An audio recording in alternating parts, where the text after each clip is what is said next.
আরজিকর কাণ্ডের ঘটনায় যখন দেশ ছেড়ে বিদেশের মাটিতেও প্রতিবাদের ঝড় তুলেছে, ঠিক সেই সময় পথে নামলেন আরজিকর মেডিকেল কলেজ ও হাসপাতালের প্রতিষ্ঠাতা ডক্টর রাধা গোবিন্দ করের পরিবারের উত্তরসূরিরাও।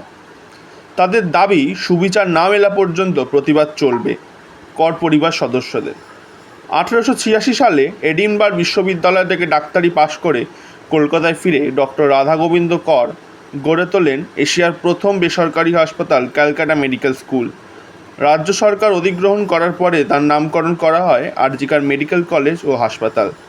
তারা আরও বলেছেন, যেহেতু এই হাসপাতালের সাথে তাদের পরিবার তথা পূর্বপুরুষের সম্মান জড়িয়ে রয়েছে, তাই জন্য এই ঘটনায় তাদের পারিবারিক মর্যাদাও ক্ষুণ্ণ হয়েছে বলে দাবি করেছেন তারা। এছাড়াও তারা বলেছেন, তারা সকল প্রতিবাদী এবং জুনিয়র ডাক্তারদের প্রতিবাদের পাশে রয়েছেন এবং জুনিয়র ডাক্তারদের প্রতিবাদকেও তারা সমর্থন জানিয়েছেন। শনিবার সাঁতরাগাছি থেকে যে শান্তিপূর্ণ মিছিলের ডাক দেওয়া হয়, সেই শান্তিপূর্ণ মিছিলেও তাদের পরিবারের অংশগ্রহণ দেখা যায়। তাদের দাবি, এই ঘটনার সুবিচার না মেলা পর্যন্ত তাদের প্রতিবাদ চলবে। ওই প্রতিষ্ঠানের সঙ্গে আমাদের নামটা জড়িয়ে রয়েছে, সেই কারণেই একটা খুবই আমরা দুঃখিত।